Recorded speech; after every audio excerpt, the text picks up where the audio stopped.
Hey everybody, it's 8:07 and it's time for Badger Beer Hour, June 2022. I'm Landon from the Taproom Travelers. Thank you for joining us. This week, or this month, as it were, we're having events, of course, with Andy. Chris is back with news. And then, of course, we've got John and Mike from Point Brewery. Very exciting stuff this month. Let's kick it off with news.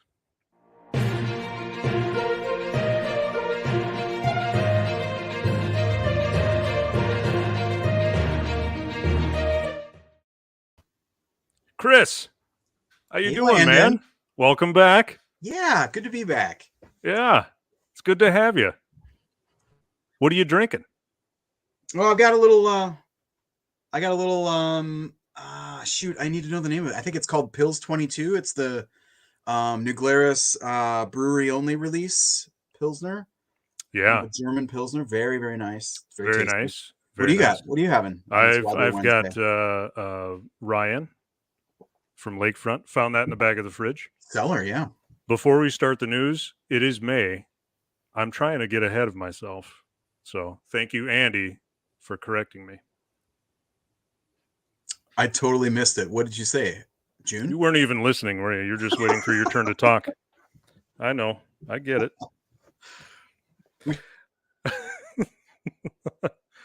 Lions Tail sign is new. It's actually I just moved it up so that it's more obvious. But yes, yeah, Lion's Tail, good stuff. Maybe they'll make it into the news. Let's go into the news, huh? Okay. Where are we starting? Well, okay, I'll start with a little Lion's Tail update. Our friends over at Lion's Tail. There's dirt moving at that brewery site. Yeah. They're digging kind of the first visible sign of work. This is at the Wauwatosa tap room that I now travel by every day on my way to work. Going back into work now, so that's exciting. They've got a sign up that says "coming soon." No clear timeline yet, still for opening, but obviously we'll keep you apprised as that happens. But that's not the real first news item. The real first news item is sad. We're starting in the Madison area, and it's a closure. Reitbauer Brewing in Sun Prairie is closing on May 22nd. That is this Sunday. And I will let co-owner and brewmaster say it. Co-owner and brewmaster Marty McNally say it. This is what he posted on Facebook. It was never listed for sale, but someone made an offer for the building and restaurant space.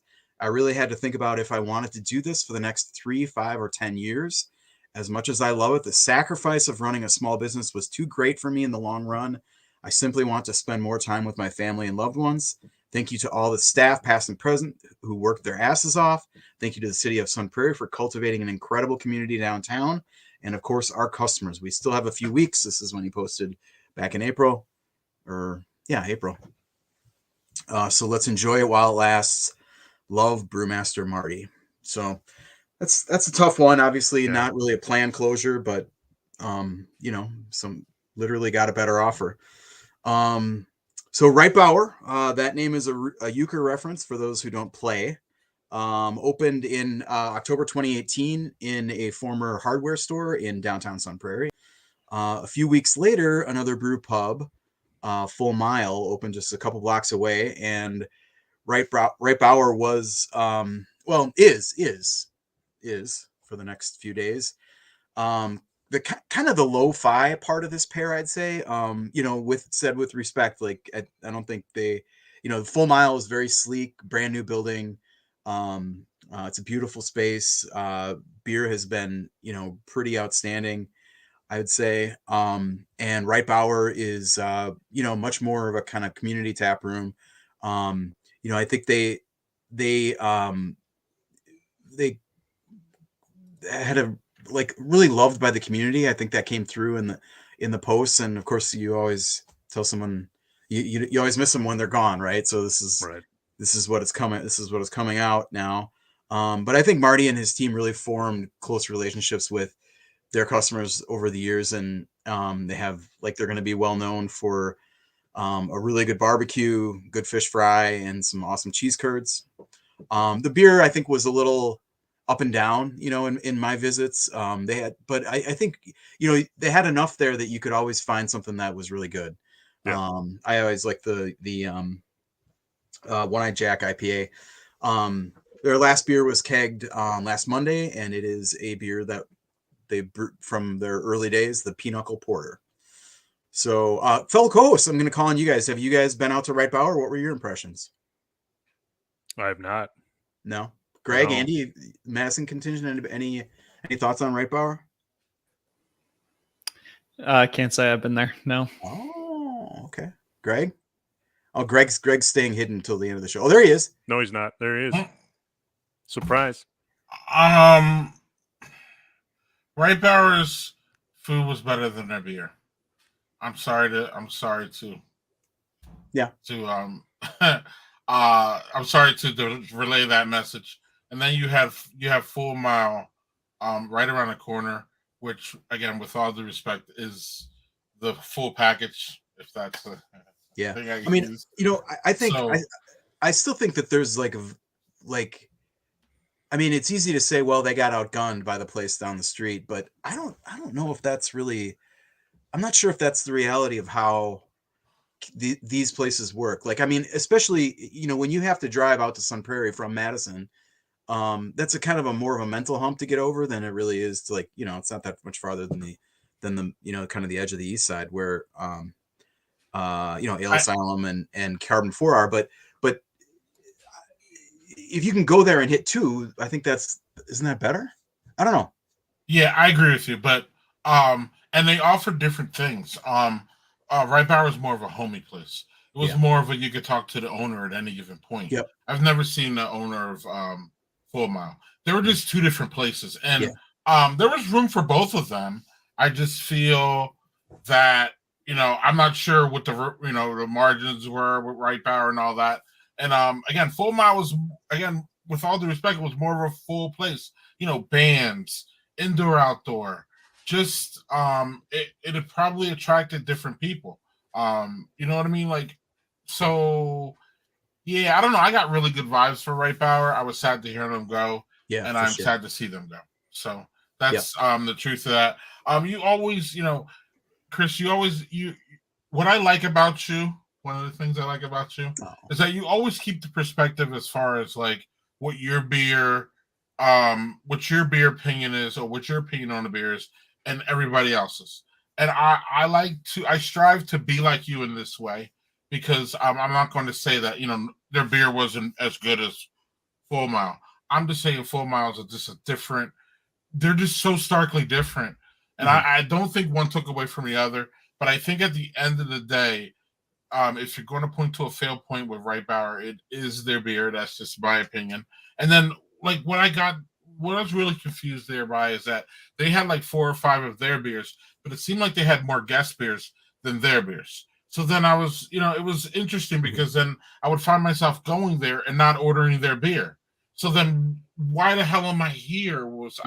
Sometimes I ask the question. And I never had the food, but I heard nothing but good about it. So there's my take on Right Bower. We certainly wish Marty the best with whatever is next. Yes, we do. Absolutely. And if this is news to you, make sure to get out there before Sunday and say farewell. Yeah. And good luck. Yes, good luck to the owner. And it's sad that he's gone. Yeah. Cheers. And I guess one other thing I'd say is, I'm not sure that this is like a failure thing. I mean, right. Just saw a good offer and he took it. Yeah.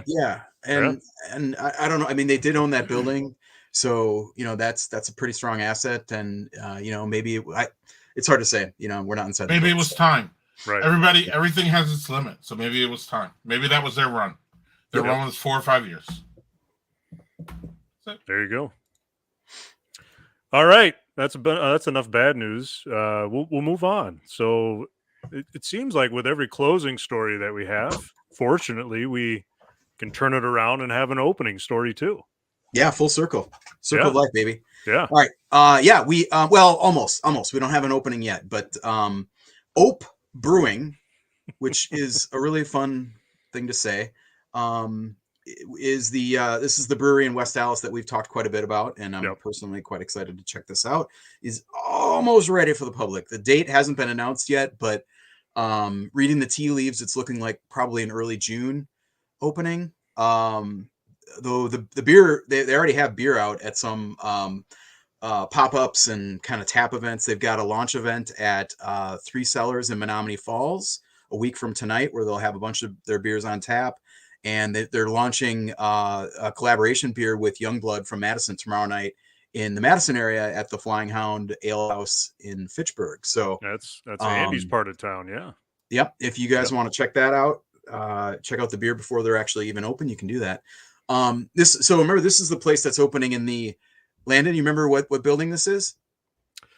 Oh yeah, Perfect Screw. Perfect Screw. Yeah. Everybody needs a perfect screw. Yeah, everybody needs a perfect Can't believe screw. that business went out of business. So this is a big old factory, and it's going to be a big old brewery. There's a huge outdoor patio with lawn games, and Doug's. Yes, we do say I say Ope all the time now. Like it's just like all the time. It's a Midwestern thing, but yeah, totally. Yeah.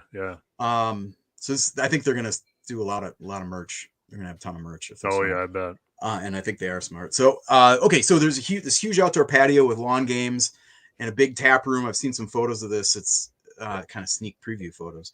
A lot of high tops and tables all over the place, and couches, and lots of space to chill. Food trucks are going to be supplying the food, and then and they're opening, like, as far as the brewery goes, they're opening with a canning line and a pretty big brew house for a startup. So all this is coming to a great area on the ups. It's kind of a up and coming area just east of downtown West Allis. You'll find they've got an awesome farmers market that's right next door. On I think a couple times a week they run, and a whole bunch of other new developments as well. This is like a big old industrial area. I think it was the Alice Chalmers plant that's being all redeveloped, and very cool spot. So that collab with Youngblood is a sour IPA with pineapple and mango. So I wonder, that might be a hint at what direction their beer is going, but that's also kind of the Youngblood template too. So kind of hard to say, but I'm told that they're going to take a very broad approach to everything that they do, kind of something for everyone. Reminds me a little bit of Eagle Park's model with hazies, lagers, sours, seltzers, smoothies, the whole deal. Yeah. And the co-founders and head brewers are alums of the Explorium in Southridge in is that Greenfield or Glendale? Greendale or Greenfield, one of those two. Yeah. Sorry, don't know my southern suburb geography very well. And they also have the location down in the 3rd Ward, which is beautiful.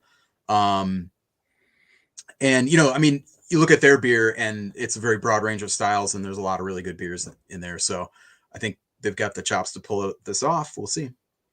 Very nice. Next up, we don't exactly have an opening, but it's still pretty exciting for southeastern Wisconsin, right? Yeah. There's this isn't like a new brewery or anything, but it's a new tap room, and it's in a place that could probably use a little bit of beer. West Bend is getting a new big new beer destination, I'd call it. 1840 is opening. 1840 Brewing Company is opening a new tap room in a big new downtown development on the site of on the site where there's a whole bunch of beer history. This is like a right on the banks of the Milwaukee River, and it is the former home of the West Bend Lithia Brewery, which ran from 1933 to 1972. As far as 1840, this is their second location. They opened in Bayview in Milwaukee in 2017, and a press release says that this building, the building that 1840 is going to be in, there's kind of a complex that's being developed here, will be open by the end of the year. So wow. Yep. Yeah. And then the rest of it will be open next spring. There's going to be like 170 apartments and some other commercial stuff there. So pretty exciting for 1840. I think it's interesting that 1840, they do, I forget exactly what suburbs they do this in, but they do beer, like pop-up, like beer gardens in some parks in the suburbs. And I always thought that was interesting because Bayview is so like, and 1840 especially, they're very like, they're kind of high-end beers, pretty expensive, at least in bottles. And, like lot of mixed firm, saison, super hazy type stuff. And it's cool to see them, embracing this kind of outer rim of the Milwaukee area. So that's an interesting move. Yeah. It's exciting though. We actually get 1840 beer up here, so I've had it. It's good stuff. I must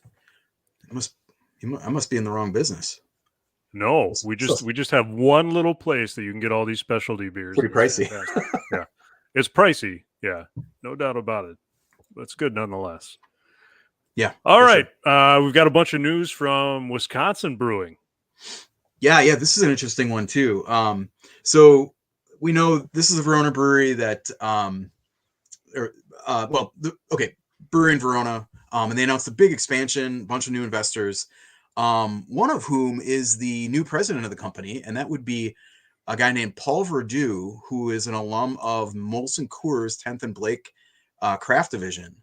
And they've a couple other, I think there's at least one other investor in this new group that's coming in and investing in the company, who has some big beer background. So it's interesting stuff. Verdu is replacing company co-founder Carl Nolan, who left Capital Brewing with brewmaster Kirby Nelson to start Wisconsin Brewing back in 2013.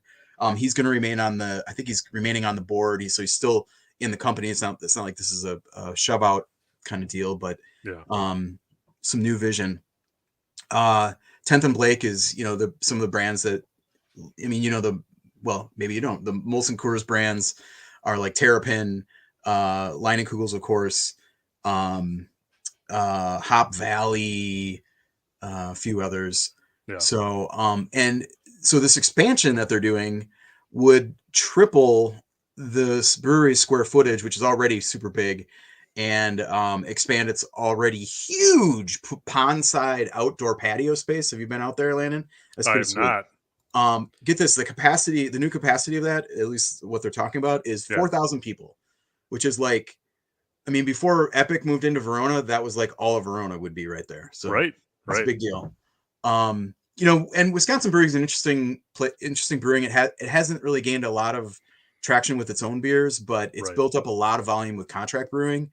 And this expansion seems geared to, double down on that model and really kind of, be more competitive in that space.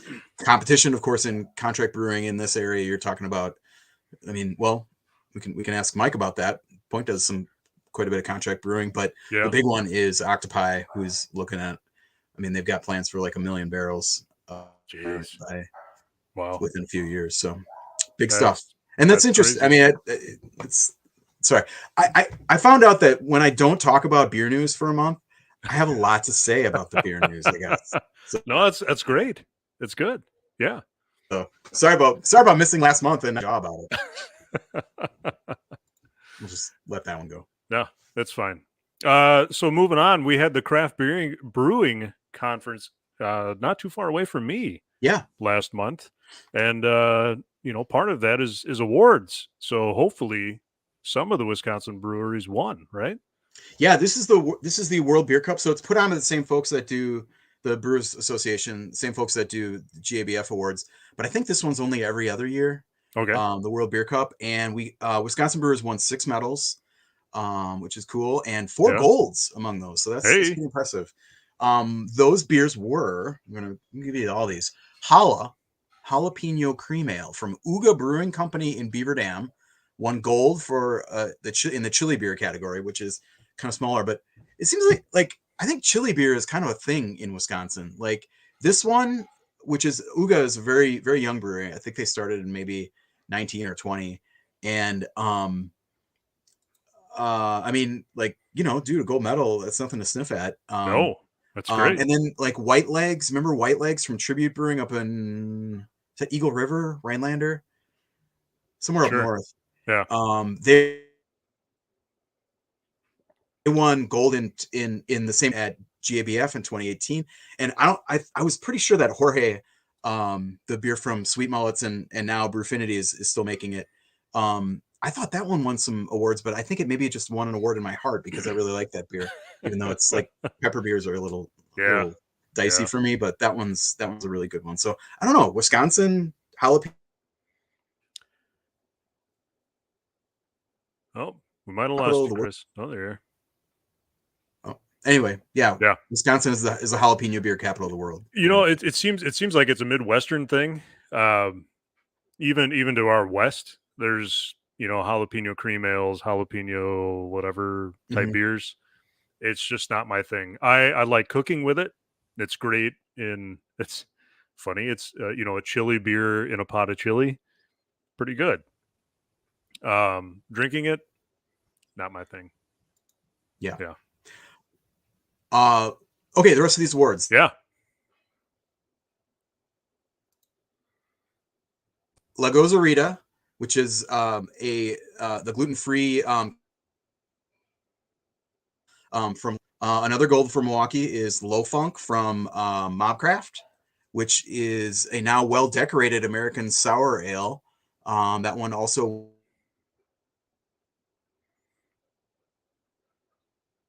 at GABF in 2019, and another gold.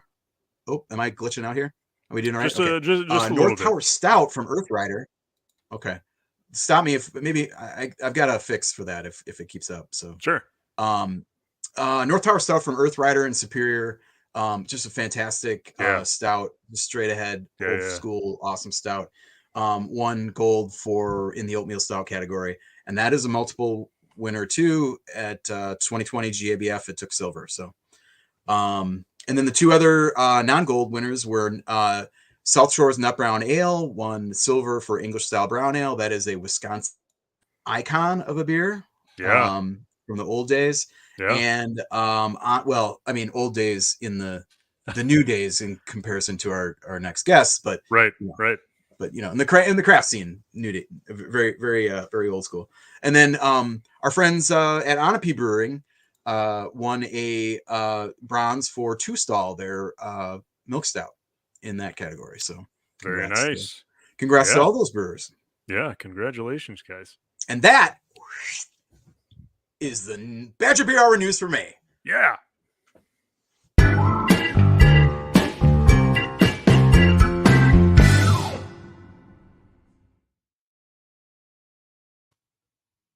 All right.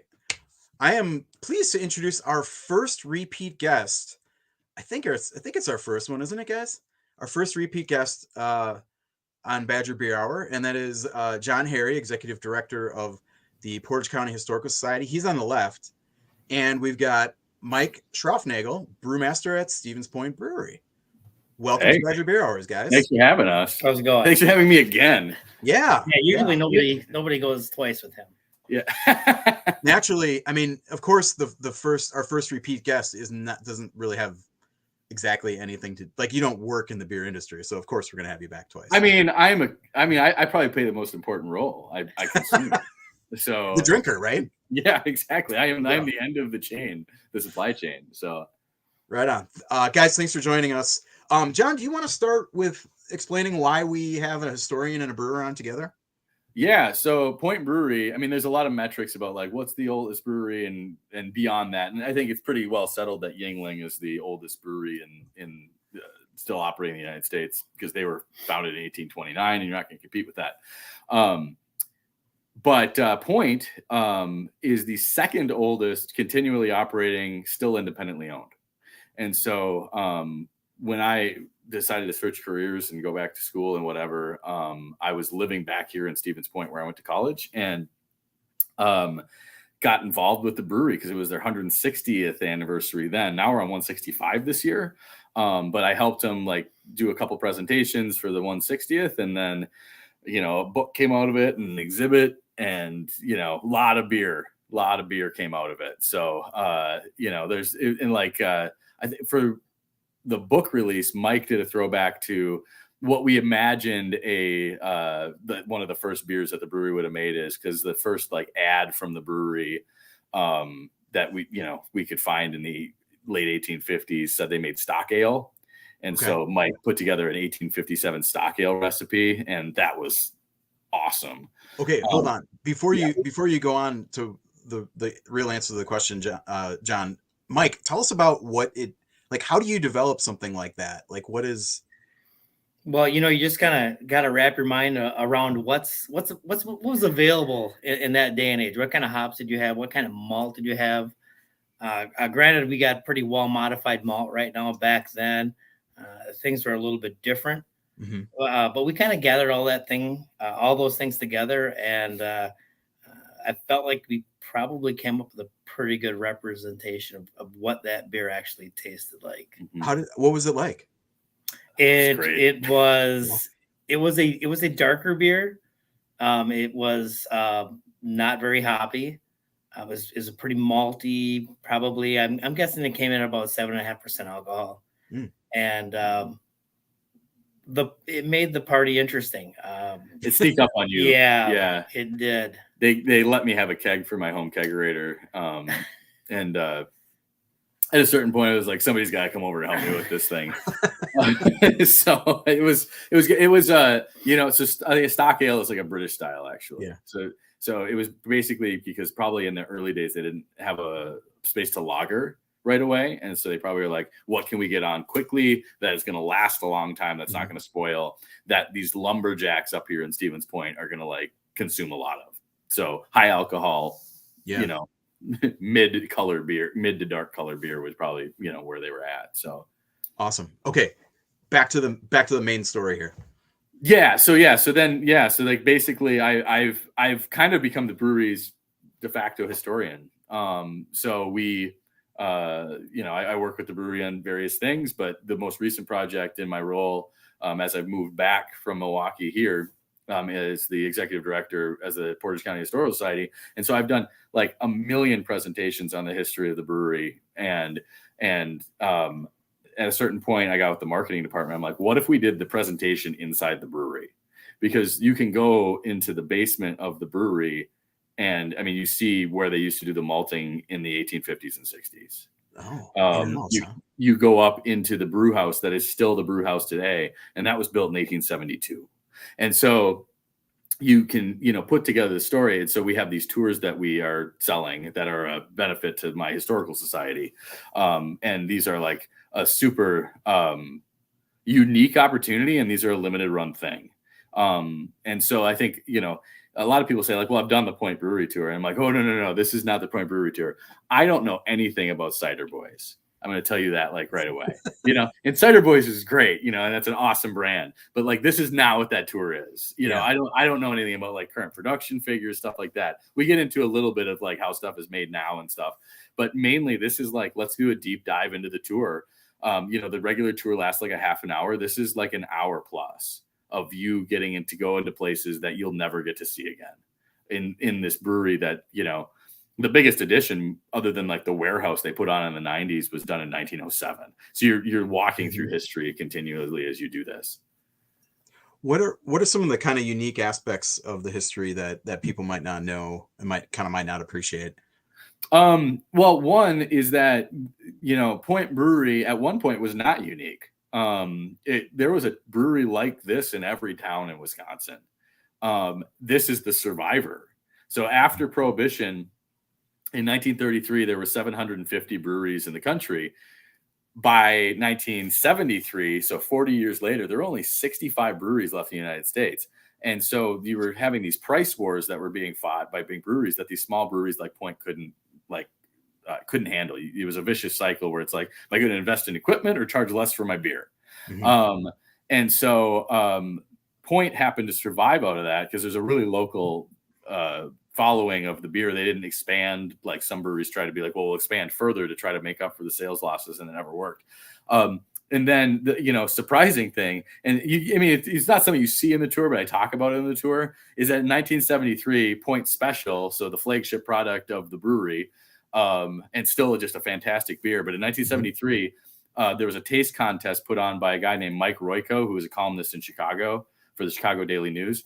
And Point Brewery came out as the top American beer of that taste contest, which is one of the first taste contests that has ever been conducted in the United States, like in the modern era of senses, not like medals at World's Fairs and things like that. So, like that saved the brewery in a lot of ways. And, it's funny how if a lot of those breweries that went out of business could have weathered the consolidation, and the craft era was like just around the corner. So from the ashes of all that, craft brewery has sprung back, and all these towns have great breweries again.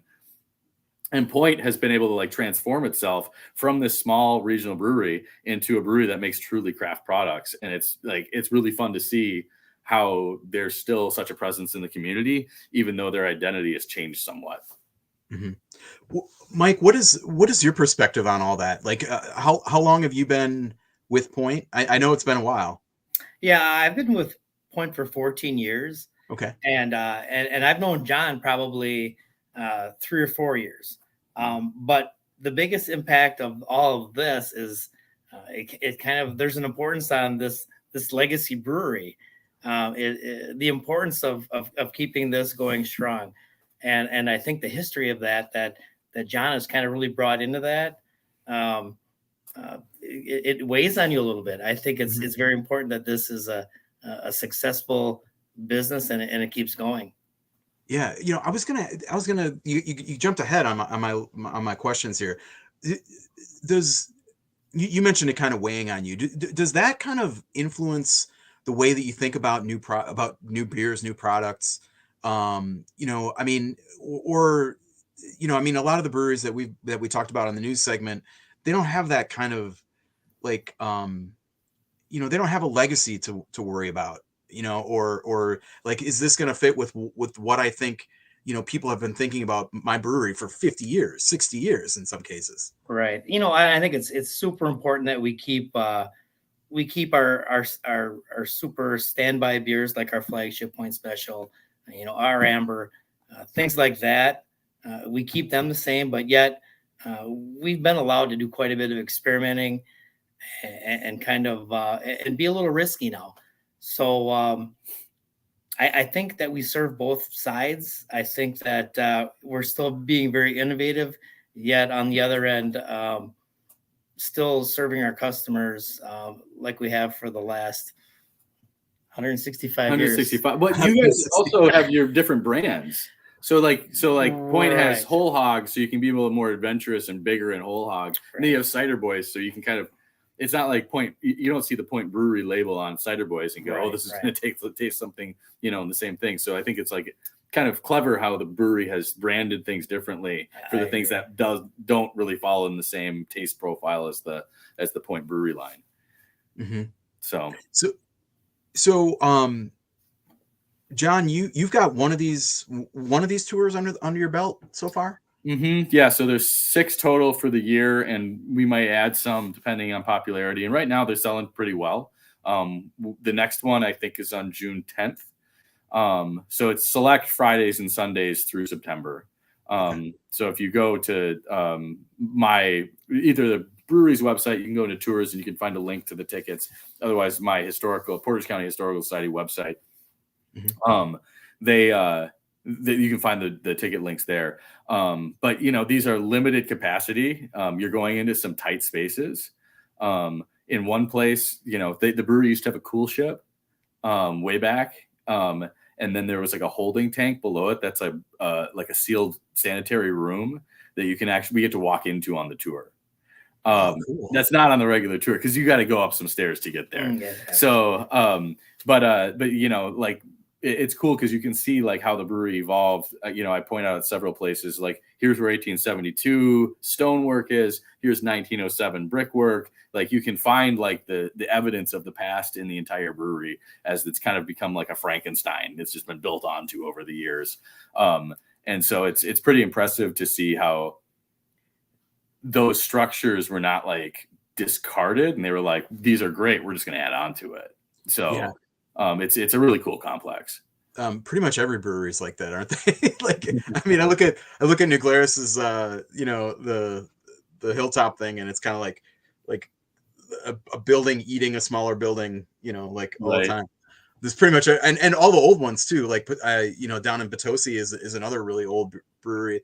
That one, I think that one started earlier, right? But Potosi though, so they are one of the breweries that went out of business during that era of consolidation. And the modern Potosi brewery is a craft brewery. Yeah, that's on a much smaller scale than the original brewery. And so that's if you can imagine though, that's what Point used to be, is just that like roadside, here's our little brewery and stuff like that. Now it's kind of this, it takes up a lot more space. So yeah. That's interesting. I mean, like you mentioned, was it 700 something breweries that you said before Prohibition?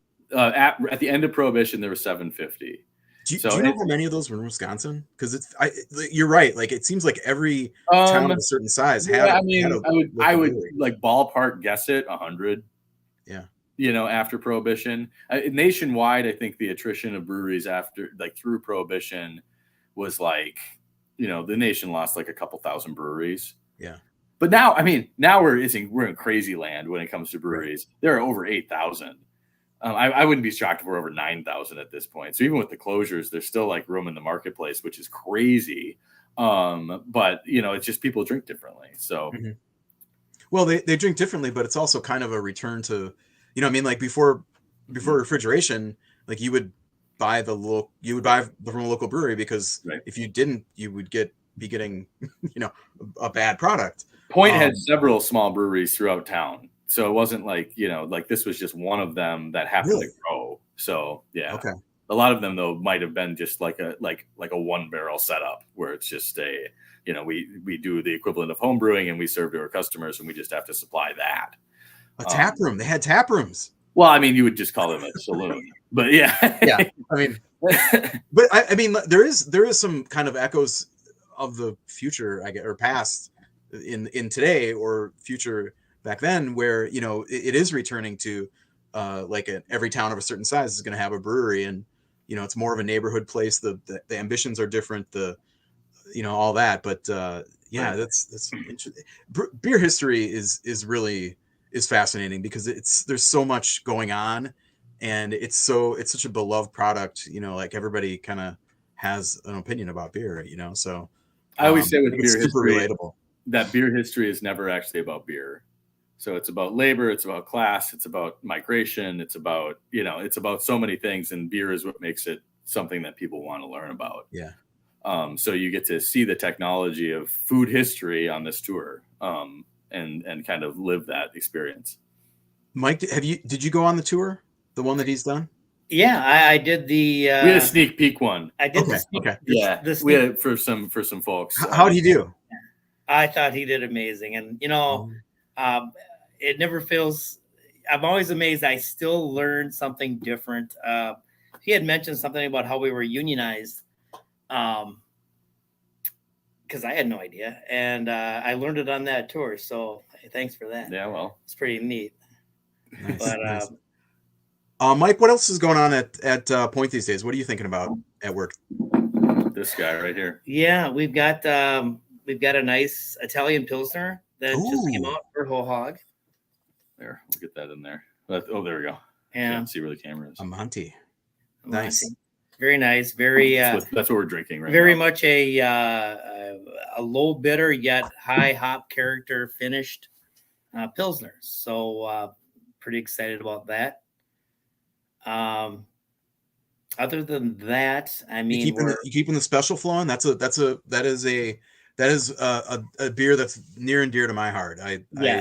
We built furniture out of the cases of returnables in those back in college. The returnable days were fun. But no, the beer now perspective on washing all those bottles. Yeah, I was there washing the returnable bottles. You'd find a lot of interesting items in there, so it wasn't really the worst thing to see that go away. I'm not going to mention what those items were, but at any rate, we're now it's now an all malt product, and we're pretty happy with the flavor. It's got a nice crisp finish, and yeah, we do well. That's an interesting point. Like this even a beer that says classic as that is constantly evolving, right?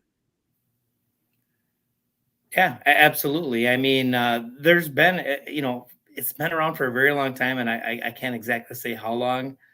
John, 1928. When it was a near, 1928. it was a near beer at first, and then they just Really? keep it after Prohibition. Then they Yeah. threw yeast in it, right? So they basically, well, then they put yeast in it first. Then they had to boil it Or at to least make it. They said they did. At least they said they did. Yeah. No, and then after Prohibition, so it was point special beverage, and then they basically just took beverage and put the word beer on the label. Yeah, that's right. So. Okay. Yeah. Wow. Is that the oldest beer in? Yeah. In the like Point Bach was not before that. No, the special's been easily the oldest. Okay. You know what? That's something we should investigate, just as far as like Yingling's claims, though, because like the amber lager that Yingling puts out, and this is not throwing I'm not throwing shade at Yingling because they make a fine product, but throwing shade is pretty good content, so you can. Okay. Yeah. It maybe on your end it is, but no, like that's a more modern beer, and then they had like if you want real Yingling, it's Yingling Premium, which is their version of like a special. They're just like straight up Pilsner lager type of thing. Mm-hmm. I would have to see how old their premium is versus how old special is. Because Point Special might be the oldest beer brand in America then. Quite possibly. Other than as far as like independently owned, not counting like, High Life and things like that. Yeah. Okay. Blatz. Man, I guess I would have assumed like Liney's O or, like sure. all these regional they kind of ended up being regional breweries, but right. Like they Gansett and mm-hmm. Natty Bo, like they all had essentially, a lager. And I guess I assumed that those were all kind of the same, turn of the century ish vintage, but maybe not. What do I know? I don't, that's hard. That's hard to say. And I know a couple like Pabst historians, because you want to like a PBR, like how much has a PBR changed, Yeah. Is it really the same beer that won the awards at the World's Fair in 1893? That's this tough thing. The thing that I think is interesting about Point, though, is because it's always been made in the same place. When you take a product like Pabst that's been made in all these various locations over the years, I really, one of the things that's crazy about Point is the water quality in town. So there's no water treatment that goes on here.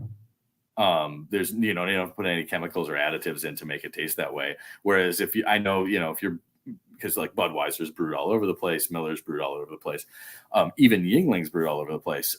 So I always wonder, am I having a Yingling that's brewed in Tampa, Florida, or one that was brewed in Pennsylvania? So, that's one thing that with Point you get that solid consistency that you can't replicate anywhere else, because they did a water test in the 90s and Point was listed as like the number one water source in the world. And the number 2 place was like a town next door. So it's, you have that.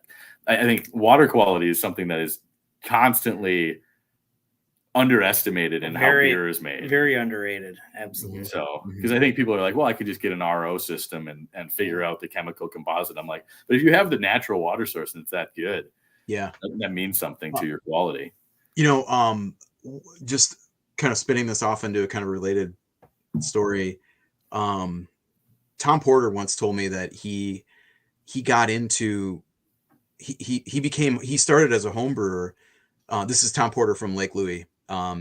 He started as a home brewer after I'm not sure if it was the reason that he did it, or once he started home brewing, he discovered that the water at his place out in Arena, where he built the brewery, was like perfect Burton-on-Trent water. And it's like this beloved, it's like this widely sought after chemical composition of just the right level of alkalinity and minerals and whatever that emulated Burton in the UK, where I think Burton ales are like a thing, and so much of it was because of this really special water that they had. And he found out that he was sitting on a well that was basically tapping the same stuff. So a lot of his home brewing back, interests were in English ales that kind of maximized that water profile. And then of course, Kiss the Lips is kind of an American twist on an English IPA. So, a lot of Tommy's Porter, a lot of that kind of, still has echoes in Lake Louis today. So Water, very important, I guess. Well, you know, Everybody always forgets about that as the fourth ingredient in beer, you know? yeah, and it is the most prevalent ingredient, to Yeah. be honest. So yeah, you have to have good water. Yeah. Awesome. Well, guys, thanks so much. John, before you go, I wanted to check Yeah. if you had any. I wanted to circle back to the first story that you came on with. Have you heard Yeah. anything about any updates on Mac Brewing or what's going on with them?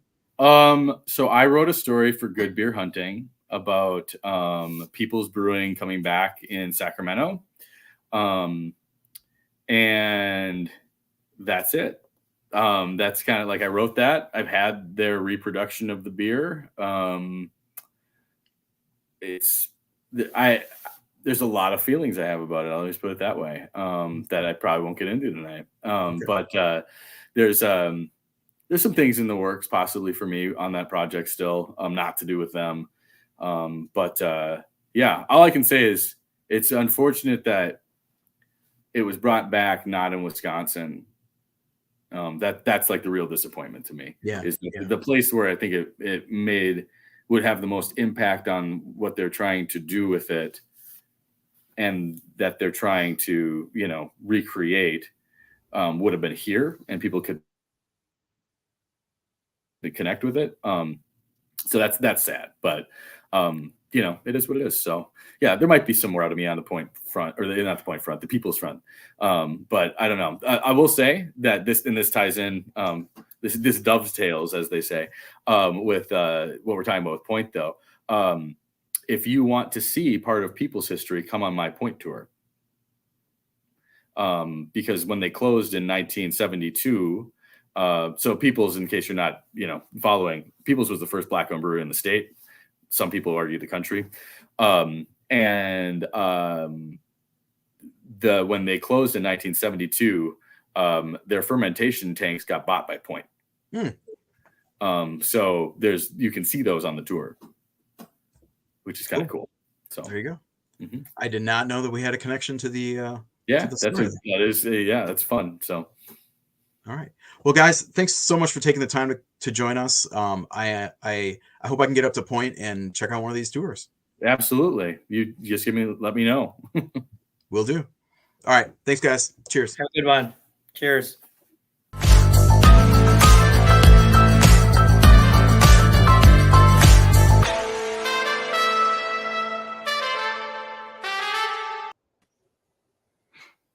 Andy, Hey, Landon. events. How's it going? Great. How are you? I'm good. So yeah, we got a couple events this month. A few beer fests, so we'll get right into that. Yeah. This Saturday is the Northwest Beer Fest, which I know is near and dear to both of our hearts. Yeah. So that's Saturday, May 21st at Chippewa Area Ice Arena in Chippewa Falls from 2 to 6. Tickets are $45, and it's the 14th annual event where they have hundreds of beer, pizza, raffle prizes, all benefiting the Chippewa Youth Hockey. So, as I said, that's an event that's near and dear to your heart. So, if you want to mention, I can't believe it's been going on for 14 years now. I know, right? That's crazy. Yeah, one of the I think maybe the first or the second one that we went to. You were still living here then. Yep. Yeah, my wife loves to gamble, so I think the most successful one as far as it goes for us, they were selling raffle tickets by the wingspan, and of course my wingspan is pretty big, so she bought one wingspan of mine and pretty much cleaned up the whole thing. Mm-hmm. We won a bottle of Utopias with one ticket. PBR sleeping bag that I still have. I think it's over in the corner there, Hanging on the wall somewhere. Yeah, it's not just any PBR sleeping bag, by the way. It's a reversible one. There's a can on one side and a bottle on the other. So, yeah, it was great. And I think they've changed the raffle prizes since we went there. It's probably You're not been going to more. pick up a bottle of Utopias, probably, but I don't think so. That Yeah. it was quite a thing back then. I think it was a rare thing that they even got a bottle of it. But it is a fun event. I know a lot of people that go have a great time. So, and you get discounted tickets to I think there's Springfest at the fairgrounds that are next door. Okay. So Nice. added benefit. Yeah. So if you're not in Chippewa Falls this weekend, there's also the Rails and Ales Brewfest up by Green Bay and Ashwaubenon at the National Railroad Museum. So Yeah. that's from 6 p.m. to 9 p.m. So if you had a teleporter, you could probably go from one to the other. Tickets for that are also $45, and it's the annual museum fundraiser to help the National Railroad Museum's ongoing activities, including your ticket includes a souvenir glass and access to the museum's Lefesti Center, where you'll enjoy samples of more than 15 craft breweries, wineries, and distilleries. And then there's also food and a silent auction. Ooh. Yeah. So if you've never been to the National Railroad Museum, it's actually a pretty cool place. They have a bunch of old like train cars, and you can like walk through them and see like how tiny some of the bunk beds were for guests on these like luxury train cars. And it's like you're literally sleeping on like a 4x4 slab, but okay.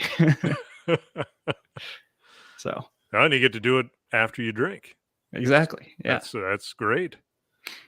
So, and then Drosner wanted me to mention a couple Milwaukee doings this Saturday as well. So there's 2 anniversary parties at Walker's Point and Bayview.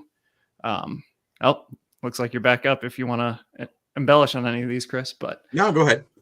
So Enlightened Brewing is celebrating their 3-year anniversary, and Urban Harvest Brewing is 6 years old. So, and then there's also a bottle release. And a taproom pop up for Supermoon beer. Yeah, So, that's a really I will interject on that one. Yeah, that's a really cool you got a parenthetical here. I'm like, yeah, you should I think probably mention so. something. Supermoon is really close to opening their tap room in Bayview. This is a wild beer. Their focus is wild beers, but they're going to be brewing kind of small batch clean beers too, to kind of, and then have this neighborhood tap room. I'm really excited to bring on Rob to talk about that, talk about his brewery when it's ready, but I don't think it's going to be a little bit yet. So Cool. Great. But you'll be able to check on the opportunity for the Supermoon. Yeah. And their beer is just really awesome. It's got, slow beer, very, a lot of depth to it. So Nice. On with the events. Yeah. So next up, we've got something that's a little bit different. So it's Birds, Bites, and Brews presented by Capital Brewery. That's actually on Sunday this weekend, noon to 5. And it's basically like a choose your own adventure kind of event.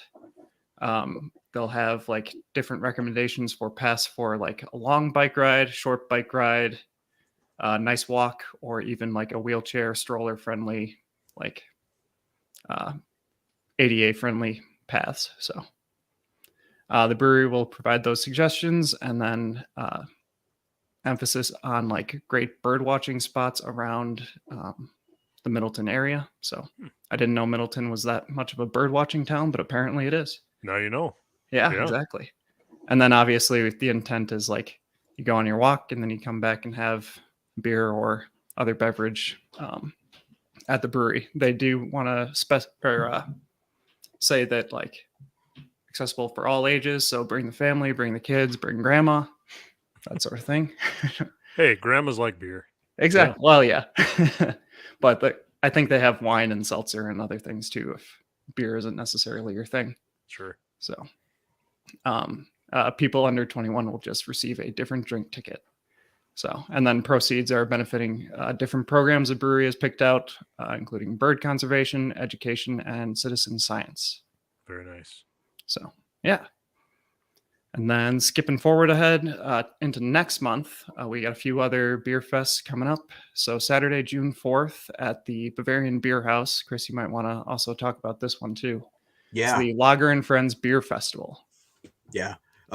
So this is the first, this is only the second like in-person Lager and Friends. And I was one of the relatively few people who went to the first one, and it was just awesome. There's a lot of breweries that are not usually distributing in Wisconsin, all with lager focuses. So like Breakside from Portland. I think Freem is coming from the Pacific Northwest too. Nice. The Corey, the brewer from Gathering Place, is the kind of the host for this, and they put it on. And Corey has a lot of contacts. He used to brew out in the Pacific Northwest, so he knows a lot of people out there, and so it's gonna be kind of a pretty special. Oh yeah, there you go. Pretty special. Oh wow. Dovetail makes great thing. lagers. Dovetail, of course. Yeah. Bad weather from the cities. Mhm. Yep. Yeah. And City Beer Company. We had the last couple of years they've done Notch. Oh God, Notch. One of the best taproom experiences I've had. I saw in the last couple of McFleshman's was years. on there too. They're a great Fox Cities brewery. Yep. So lots of really awesome breweries, and all focused on lager. Nice. So it's going to be kind of a, like one of the nice things that I remember from the first year was like big pours. Like you get like I think it's a 12-ounce glass, and they don't fill it up all the way, but you can the unlimited sampling is lager. You drink a lot of lager. Yeah. So Yeah. it's not like these, and they're kind of beers where you want to do that, instead of like one of these, festivals where it's like 2 ounces. And it's like, yeah, okay, that's plenty of that. So Right. just a great event. Look for me if you go. I'll be there Nice. with my dad. So Nice. tickets for that event are $55 for general admission, but they also have designated driver tickets for $15. So if you want to be DD and get in cheap, that's your ticket. And then for more information and to buy the tickets, it's lagerandfriends.com. So, and then last but certainly not least, we have the Up North Beer Fest on June 11th. So that's in Eagle River at the High Pines Campground.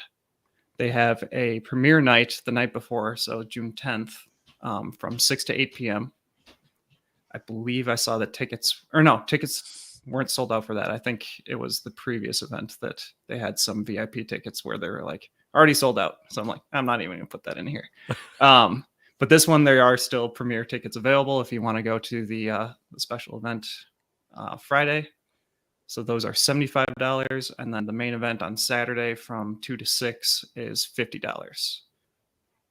So the premiere preview night is going to have samples from breweries that won't be there Saturday.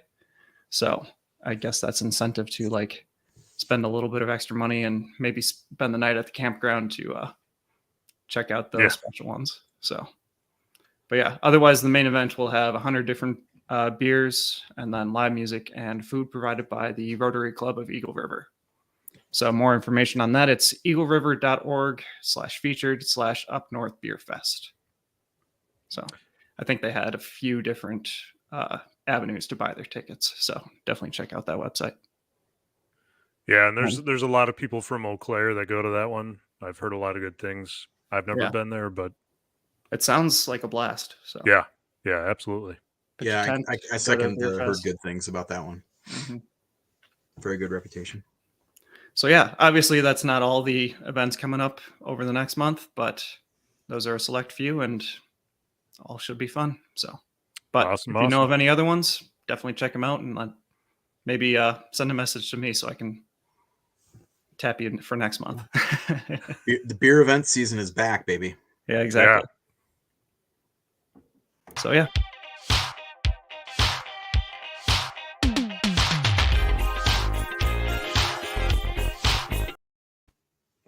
Hey, I'm back. So we got a beer spotlight here, and this is kind of a fun one.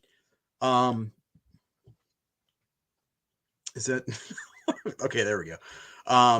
This is Sprecher. The new Sprecher Summer Seasonal just dropped. I think in Milwaukee this week, or might be next week. Statewide. But this is a fun one because you don't see fest beers very often anymore, and you certainly don't see them as summer seasonals. So I thought this was interesting, and I talked to Jesse Mix over at Sprecher. He's I think he's a Milwaukee area sales rep, and really interesting stuff here. So we know that Sprecher was, Randy Sprecher, the founder who created, founded Sprecher as the first craft brewery in Milwaukee, I think in 1986. He sold the brewery and retired, and this was in 2021. Is that right? Or was it 2020? I think it was 2020. Closed in January 2020. So we're there. This new ownership team is in their third year now of kind of remaking Sprecher. You can see one of the things right here, the new labels.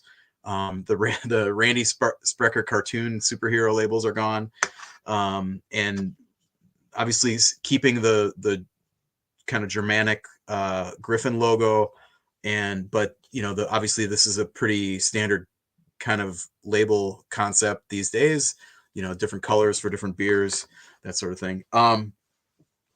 But I just think a fest beer is a super interesting choice for summer.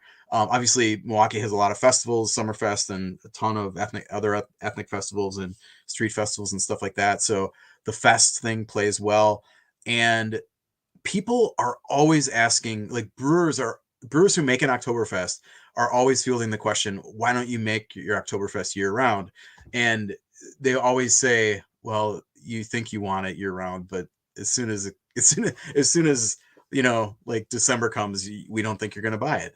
And I kind of think that maybe there's probably something. I'm sure they're smart. I mean, they think about this stuff a lot more than I do, but these kinds of beers, these Oktoberfest beers, which are, I'm saying beers because there's really two styles that are typically Oktoberfest. The Märzen, which is the kind of the heavier, usually a little bit darker, malty version, and that I think is more common in America. And then you have the fest beers, which is actually the style that is now served at actual Oktoberfest in Munich 100%, has been for the last like 30 years. So if you buy an Oktoberfest at Oktoberfest, or if you buy the beer at Oktoberfest, you're not getting a Märzen, you're getting a fest beer. And what it is, and this is a little dark here, but you can see this is a pretty dark fest beer actually. Kind of the caramel color there, but it's certainly darker than some of those like really coppery Oktoberfests that you see, especially from American craft brewers. And it's very mild. This is not out of line with a summer seasonal. Obviously it's a lager, so it's clean, fresh, real crisp. A little bit. One of the things that Jesse noted was that the carbonation is a little bit higher than their Oktoberfest, and Sprecher is still doing their Oktoberfest as their fall seasonal, so actually doing back-to-back styles that are very similar here. It's Oktoberfest kind of all the guys in the chat are like, I love fest beers, I drink them all the time. And yeah, this is a beer, like this is going to be my review for this weekend in the State Journal. And what I said there was that if you're an Oktoberfest guy, this needs to be your go-to beer this summer, because it's certainly lighter and I think more refreshing than Oktoberfest. And Sprecher does have a good Oktoberfest. They are known for their lagers. That's how they that's their trade really. But this is a little bit crisper. It's very clean. There's a little bit of a hop finish, hop bitterness in the finish. But there's a touch of kind of that of Oktoberfest character. It's like caramel toast kind of stuff.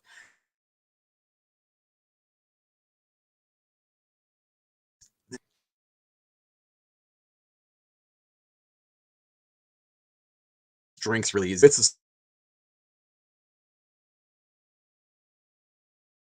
a little bit of the darkest summer seasonal you'll probably see from Wisconsin brewer this year. That's not something like fruited or something, but it definitely drinks lighter than that, and kind of checks those boxes.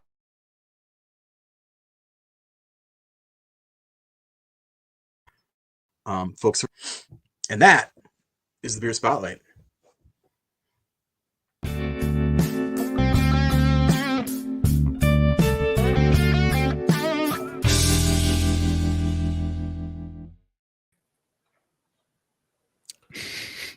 There you go, Andy. Just showing off another one. And Chris is frozen. Look at that. Though. You couldn't have picked a better. Oh, that was a nice. great. Did I have an awesome weird face?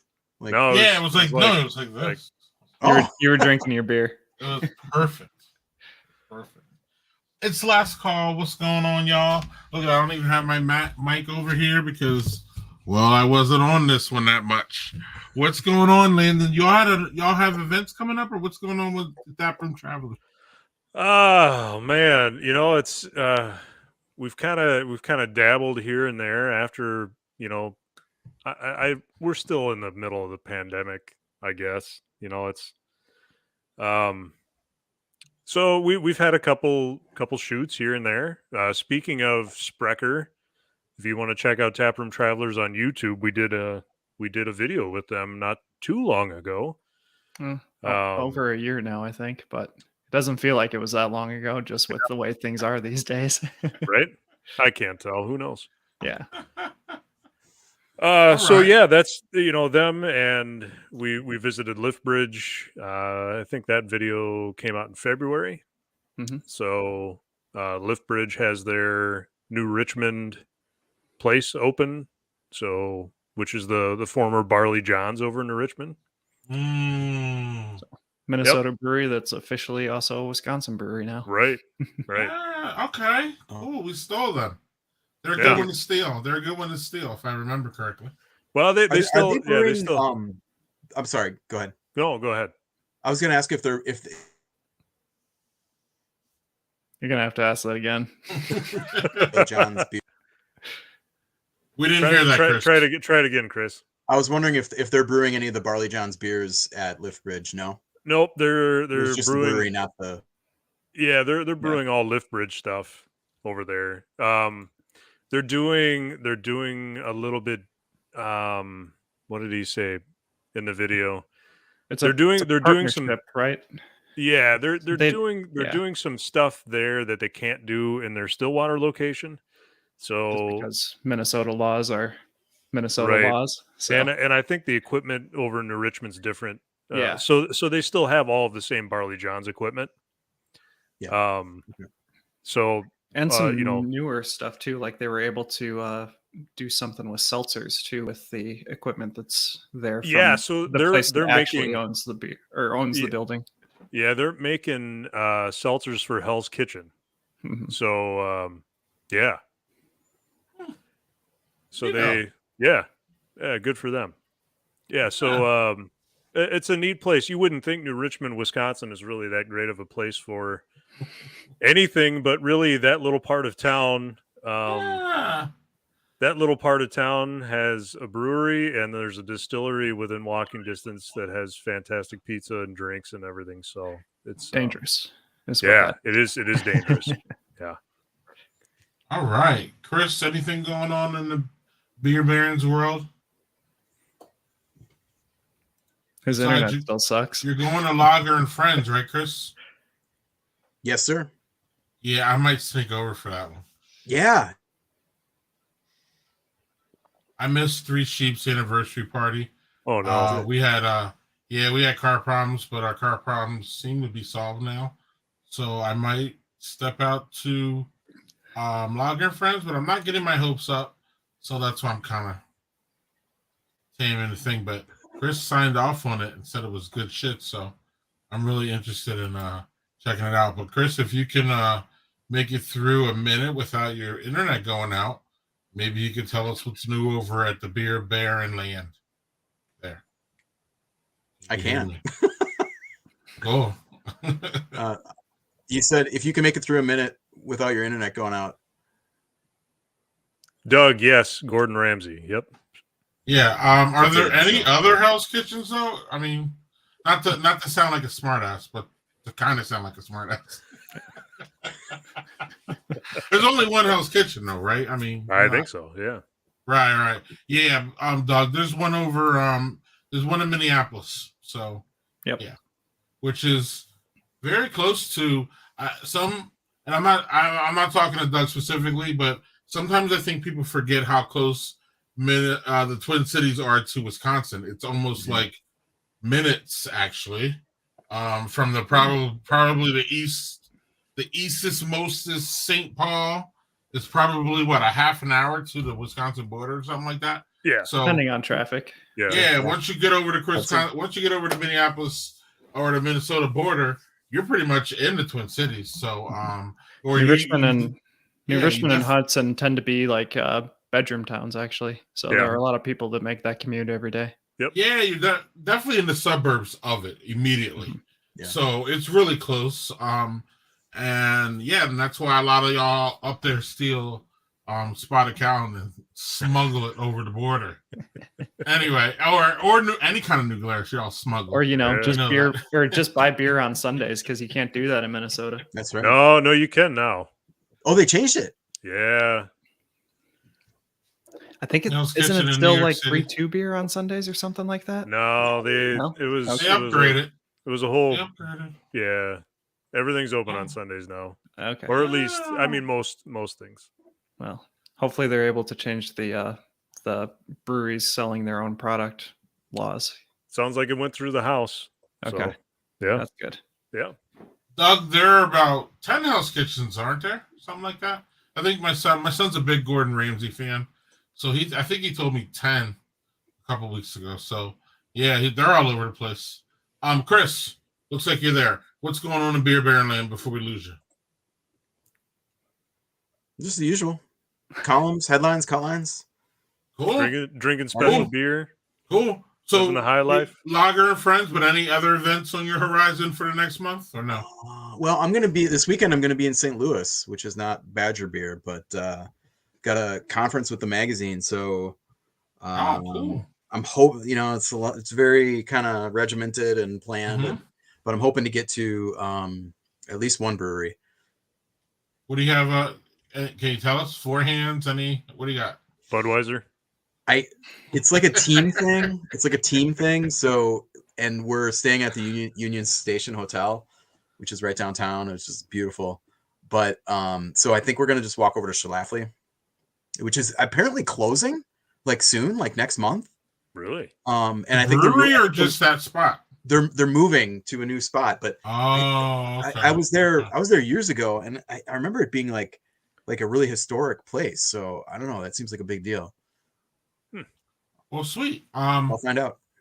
As I said, I'm gonna try to sneak out to Lager and Friends. Yeah, we'll be in touch, bud. Chris, will you be back next week for this? Yes, I will. Badger Beer Happy Hour. We had one. We had one with Simon last month. It was very fun. Went over an hour. Took people's questions. We will be back there next Wednesday to talk about more about what we talked about today. And yeah, it's fun, right, Chris? I think it is. Yeah. No, it was. That was my Chris? first Twitter Spaces experience, and I thought it was good. I'm hoping more people join us, and like I think the best part is when we can interact and there's other people asking questions and stuff like that. So yeah, it's fairly new, and I think it's going to grow, and that's why I'm there. But I don't see many like beer Twitter Spaces, so hopefully we are like front edge on this, and we're doing a whole bunch. I do one tomorrow with the Afro Beer Chick and the Beer Babe. Yeah. So and I do one on Tuesdays now, so it's expanding, but hopefully just like everything, we can expand our reach. But it's just fun to talk to Simon about whatever's going on in beer, Wisconsin beer, the Wisconsin beer realm. So yeah, fellas. Anything else we got to plug or talk about before we see y'all next month? Andy's probably going to be out for a little bit. Yep.